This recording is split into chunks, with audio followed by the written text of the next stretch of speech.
যদি নির্বাচিত হয়ে থাকি কি কি করব এই বিষয়ে আমি বারবার বলেছি, অসম্পূর্ণ কাজগুলিকে সম্পূর্ণ করার চেষ্টা করব। বরিশাল সিটি কর্পোরেশন নির্বাচনে মেয়র হিসেবে নিজের বিজয় দাবি করে অবিলম্বে ঘোষণা চাইলেন ইসলামী আন্দোলন বাংলাদেশের নায়েবে আমির মুফতি ফয়জুল করিম। শনিবার বরিশাল প্রেস ক্লাবে এক সংবাদ সম্মেলনে তিনি বলেন, 2023 সালের নির্বাচনে নির্বাচন কমিশন নিরপেক্ষ থাকার আশ্বাস দিলেও নির্বাচনের দিন ঘটেছে চরম অনিয়ম ও পক্ষপাতিত্ব। ভোটের আগেই ইভিএমে 30% ভোট কাউন্ট করে রাখা হয়েছিল আওয়ামী লীগ প্রার্থীর পক্ষে। হামলার শিকার হয়েছিলেন স্বয়ং প্রার্থী হয়েও।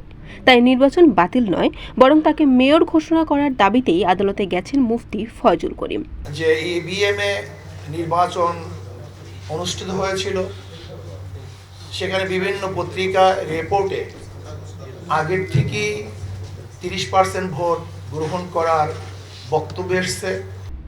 ঢাকা ও চট্টগ্রামে আদালত যেভাবে পরাজিতদের বিজয়ী ঘোষণা করেছে, আমরাও তেমনি আশাবাদী। তবে বিচার প্রভাবিত হতে পারে এমন কর্মসূচি থেকে দলীয় নেতাকর্মীদের বিরত থাকার আহ্বান জানান তিনি। সংবাদ সম্মেলনে নারী সাংবাদিকদের প্রবেশ নিয়ে তৈরি হয় বিতর্ক। এ বিষয়ে মুফতি ফয়জুল করিম বলেন, বিষয়টি তার আগমনের আগেই ঘটে এবং তিনি তা জানতেন না। বরিশাল.নিউজ।